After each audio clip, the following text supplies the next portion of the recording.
Welcome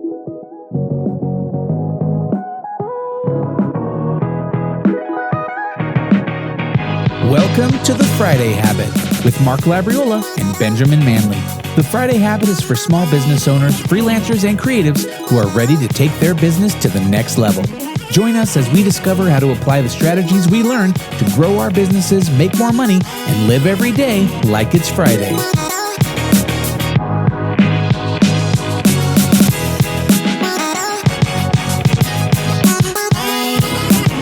And welcome to The Friday Habit. You're listening to Benjamin Manley and Mark Labriola. We have a great guest today for us and everyone who's listening. We're going to talk about a lot of different things, and scaling culture is one of them. But today we have Joseph on the podcast. Joseph Fung is an amazing entrepreneur and businessman. He's the CEO of Uvaro, the career success platform, an award-winning 5-time technology founder and CEO with multiple successful exits. Successful exits, that's the key there, right?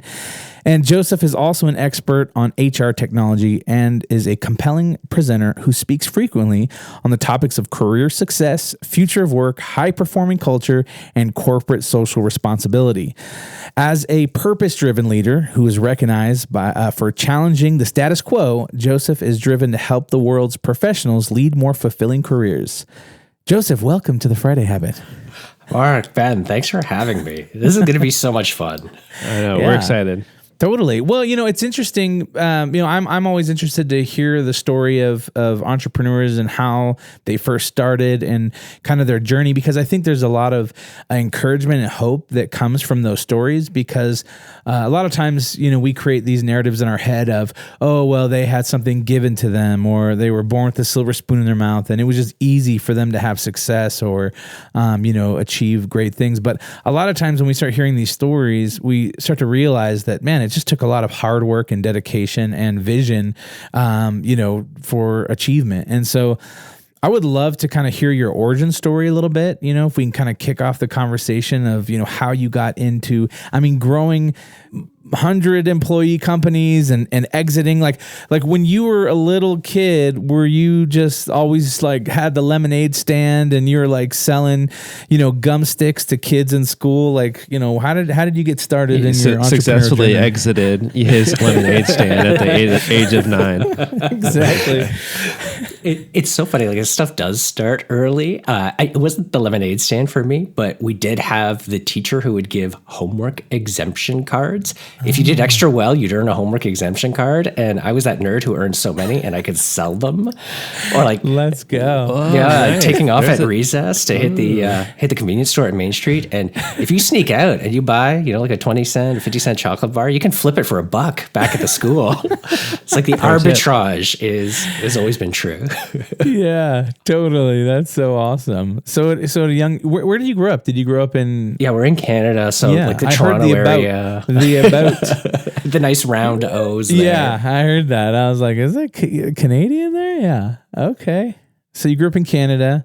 Were your parents, pretty encouraging of you at a young age to kind of pursue things, or did they want you to?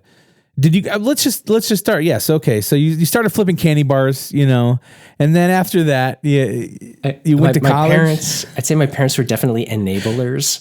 Throughout that process, I got the fast food job, and they're like, "Do you want to do the fast food job and be lame, or do you want to do something tougher and make more money?" And so they always encouraged me.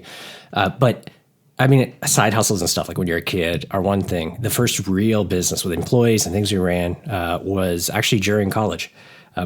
I did a computer engineering degree, and at the school I was at, they do something called co-op. So you do 4 months of school, 4 months of work, 4 months of school, 4 months of work. That's cool. And I think a lot of entrepreneurs, there's a lot of Ubers in my founding story. One of my jobs was at a Raytheon factory. I know, cool company, building some wicked satellites, satellite dishes. They had got a new global president. He comes to visit the factory, and I'm excited. I'm like, maybe I'll meet this guy in the hallway. I'll get some pearls of wisdom who drops from this amazing, illustrious president. But everyone else was freaked. They're like, why is he coming? is he going to close the factory? Are we all going to get laid off? This is terrifying. And it struck me that was a terrible way to run a company, where the new president comes and everyone's fearful for their job. So I assumed I could build a better company than Raytheon. So that's why I got started. Nice. That's amazing. Bold, ambitious. Totally. I was like, I could do better than this. Yeah. Multi-billion-dollar company. No. But it really was that idea. Like, how do I build a place that people love to work and don't just start with that fear? That's awesome. And so, so what was that like? What was your first venture? Like what was that Raytheon competitor? Yeah, the first one was a company building web content management software. Like a WordPress competitor before WordPress existed. And we sold it through advertising agencies. And a lot of agencies at the time, they were doing like ad spends, campaigns. Their clients would say, "Hey, can you do a website for me?" And they'd say, "Sure." And they'd turn around to go find a website guy. But that was the thing. They all had a web guy. Yeah, we sold white labeled software through them to power websites. And so, B2B marketing technology, and we sold through agencies. And that was a lot of fun. We ended up building that company and splitting into two and selling our the services side of our business to another agency and the software to our biggest reseller. So fun journey there, deep in the early days of web tech.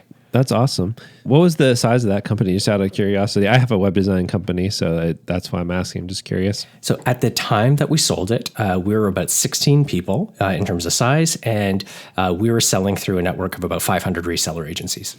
Cool. That's cool. Yeah. So you built relationships and partnerships with the agencies. Some of it was services you were offering them, and some of it was more of the actual software. So then you sold that as two separate things afterwards. That's right. Off. Yeah, that's cool. A lot of the agencies would need to outsource some of like the web design and some of the tech. The part that was really interesting was that all of them, 100% of them did not want to support the websites that they were building and selling. So we sold the SaaS and the support license underneath there. And it was really fun. It was really great. Cool. Yeah. When you first started that venture, was that an idea that you had like alone, or did you have like a buddy that was like, "Hey, let's go do this"? And like... Yeah, it was, had a co-founder that we'd met online. One of those really, it was that awkward, uncomfortable stage where people were like, "Oh, gasp, you met somebody on the internet and you met in real life." We met on a bunch of open source programming forums, and then we realized we're both in the same town. And I don't know who said it first. One of us said, "Hey, we're in the same town. We should meet." And it was that moment of like, "Oh crap, somebody said it. Now we have to do it." Yeah, it was terrifying. But then we started doing a lot of open source work together and realized, hey, we can use these skills to actually make a business out of it. And it started small, started on the side, and then just quickly took off because it was at that point of inflection where the web was really taking off and everyone needed a site. Yeah, it's like the right time. Totally. And the right idea. So, and then all kind of converges together, and then you have that success. So how long did you do that before it got to a point to where you said, "Wow, like maybe we should sell this thing and go do something else"? Yeah, so that business we ran for about 4.5 years before we ended up selling it. And then that was a fully bootstrapped company. Immediately after that, we had a bootstrapped, a hyperlocal social network. That one was not a successful exit. We had the exit lined up, and we're on our way to close the deal. All the documents, everything were in the trunk of the car, and they called us up to say, "Hey, our investors pulled through. We don't have the money. We won't be there." So a couple of bootstrap companies, and then I've had the good fortune to run a couple of venture-backed companies as well. And so good kind of bookend spectrum experiences. That's cool. Yeah.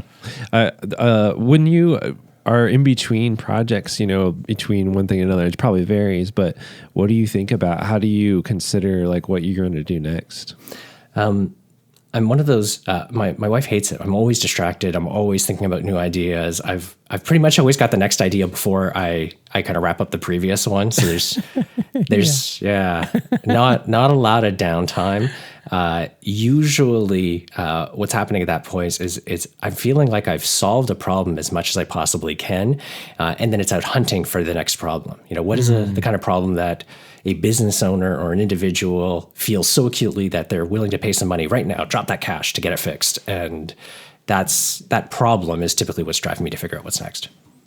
How do you approach that as far as like, do you have a certain discipline or a certain strategy as far as like, generating those ideas? Or do you have like a notebook that you write down things as they come to you in the shower and then like review them later and say, "Oh, like, let me put some effort and like energy into this"? Oh, I try not to write them down because the list will get too long. So they're always bubbling it up. I've got my wife always makes fun of me. Some people, they'll drunk text, and she laughs that I tend to drunk startup. I have so many domain names for that kind of stuff. It's embarrassing. At one point, we launched a subscription bacon service because we just felt it had to happen, and it's not a good use of time. So no, I don't write them down. Domain purchasing, yeah, that's a thing that always gets you. I have so many domains. Every time I have an idea, I'm like, oh, let me buy the domain. So 100%. Yeah, my best one right now, it's a fatty yoga. But PHATTY, and I'm like, oh, we could cater towards, heavier set people being real flexible and, doing yoga. I'm looking for my first yoga retreat to actually go and do something. And if there was a fattyyoga.com, I would totally have been looking at that for a retreat. So you're sitting on something, Mark. I got something. It's on my list of, maybes.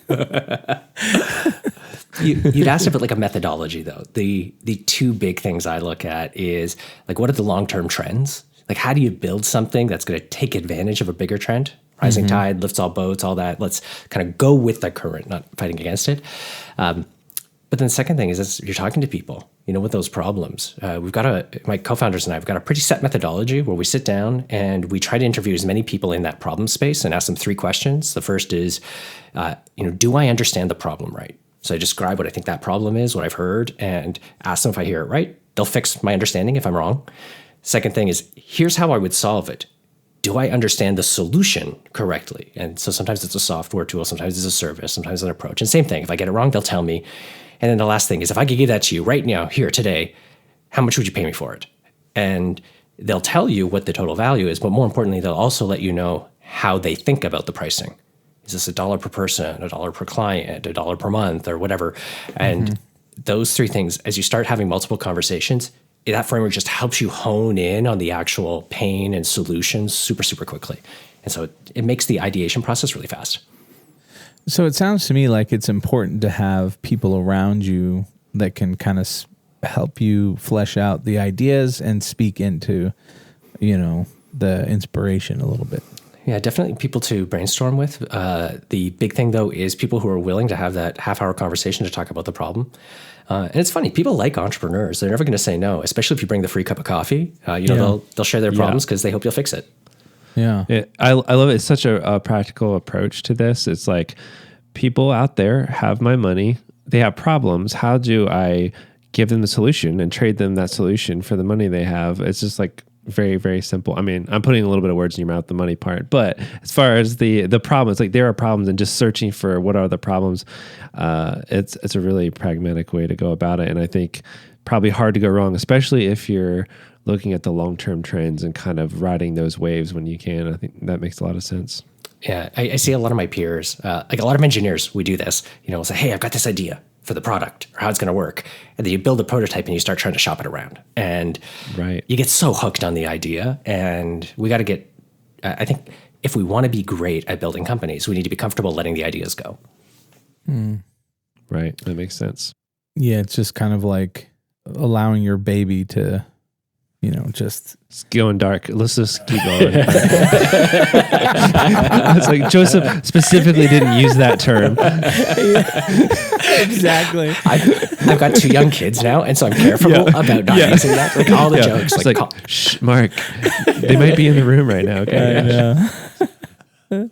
So, one thing I think that's interesting, I think for Ben and I, and for a lot of our listeners, is the idea of scaling, right? We both have agencies that are smaller agencies. And, one of the things I think about and kind of worry about is, how do I scale my business and maintain the culture that has really been built off of my personality and my core values and things like that. But how do I, grow and then maintain that as well? I mean, is that something that you kind of learned over the years of making mistakes and kind of readjusting the next time you did something? And tell us a little bit about your process in that, because it sounds to me like you've kind of mastered mastered that as far as like kind of maintaining the culture as you grow? Because I think that's like the biggest thing. Because now all of a sudden you're hiring, maybe when you first start, you're hiring friends who are like-minded and similar values and things like that. But then as you grow, it's like you can't micromanage all those hires and making sure that everybody aligns with you in all these different areas. So what does that look like? Totally. And you're absolutely right. I've made a ton of mistakes along the way. And I think the biggest benefit of having run a few companies is each time you kind of get to reset the clock at how you tackle the problem. And so it's, I say I've got a bit of a playbook and a methodology, but it's definitely developed over time with the benefit of some great mentors, great coaches. You hit the nail on the head in terms of the starting point. It's like your personality, your values, what you believe in, that's unequivocally the starting point. And any entrepreneur who's saying, hey, maybe I'm going to hire someone in HR to kind of fix culture, they're off to kind of a bad start. Right. The fact that you know it comes from you is really the most important. As we try to roll it out, we think about 3 steps, like the definition. How do you actually articulate your culture and what does it take? How do you share it? So what are the artifacts, the stories that you share to actually propagate it? And then the scaling really comes down to the hiring and performance management processes. That sounds really big, but I think the end goal, the way to think about the end goal is how can you build a system so that you don't need to interview somebody and feel confident that they will match the culture of your company. And I often, whenever I talk to especially first-time entrepreneurs, and I say that, like, hey, how do you feel confident someone's going to hire for a good culture and you can't interview the person? It's a very terrifying thing.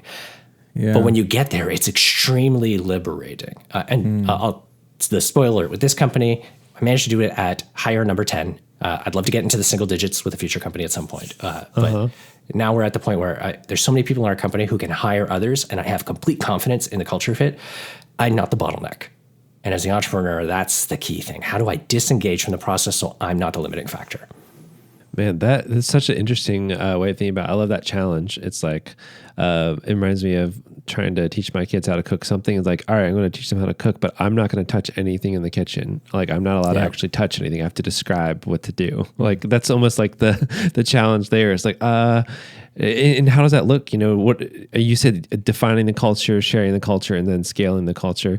How does that look when you say that challenge? Does that come down to writing the right interview questions, teaching judgment to the people interviewing? I mean, there's probably a couple things, but what are some of the key things you found that actually work as far as systemizing the hiring process? Totally. The order is really important. That kind of define, share, scale. The defining, a lot of people, Mark, I love the way you characterize right at the beginning, the values. That's really what we talk about.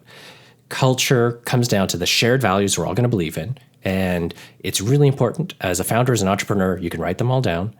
Don't worry, it doesn't have to be the values you exhibit right now. It's the values you want the company to have. And it can be aspirational, so you can do it on day one. You don't have to hold yourself accountable to being perfect at them all the time. You got to be able to write them down. And do it in a way that you can share them with every person who joins the company.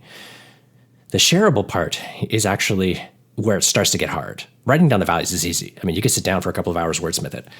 The sharing is where you start to think about the artifacts and the stories. It's companies do the poster on the wall. That's lame. Don't do just that. Yeah.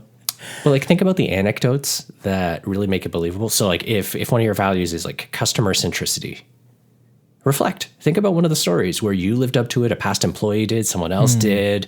Talk about those, build habits. So some things that have worked well for us. On our monthly all hands, we start off every all hands meeting with kudos, recognition. We just tell stories about when somebody in the company exhibited one of our values, and we call out what value it was. We write those in our handbook. We put them up on our website. We record little videos, appreciating it. It's just like, what are the stories, those artifacts about the values? Once you have those, the hidden thing is a story has the behavior, like what someone did, like to exhibit customer centricity. Maybe the customer wanted a refund and it didn't fit inside the refund policy, but they found a way to do it anyway. Okay, there's the behavior. And now when you're figuring out your performance reviews and you're hiring, you design interview questions or performance review scores around those behaviors. So now if I'm interviewing somebody, I don't just say, hey, what do you think about customer centricity? People can read your website. They'll know what the value is. They'll say, I believe in it. That's great. Yeah. But you can say, hey, can you tell me about a time when you did something on behalf of the customer, even though you know the company didn't want it. It's like, let's actually dig right into the heart of the behavior. And if you can give your team that really clear guideline, here's a question to ask, here's a behavior that reinforces the values, here's a behavior that's a negative example, and now here's that scorecard, you can actually equip someone to go and say, hey, yeah, this person can buy into our culture. That's great. Yeah, that's fascinating. I love the part where you talked about sharing stories, because that makes it very practical in a way. Like, I think a lot of values are very abstract, integrity, or, and some of them are, just kind of like, okay, that's, good, but it's not very actionable. And one thing we do, we do something called core behaviors instead of core values. So it's kind of similar, but just like an action. And it sounds like that's similar to what you're doing. But I love the idea of what you're doing even more, because you're talking about sharing like examples and stories of these things, not even just like what the behavior should be.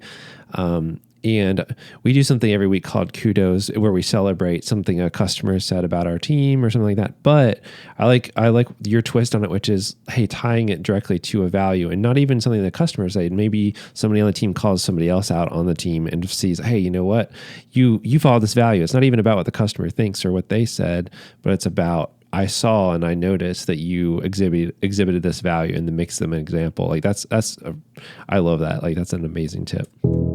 All right, we're going to pause this conversation here. Go to thefridayhabit.com. There you can find show notes for this episode. There you can also find links to our websites and ways to get in touch.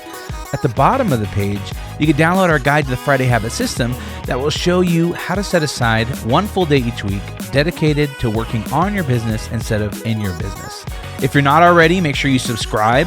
If you enjoyed this episode and want to hear next week's episode, subscribe so you get notified. Also, leave us a review in Apple Podcast app or wherever you listen to your podcasts. And if you want to potentially be on one of our episodes with a question you ask us, go ahead and record a quick message in your phone, voice memo, and email it to hello@thefridayhabit.com. Until next time, live every day like it's Friday.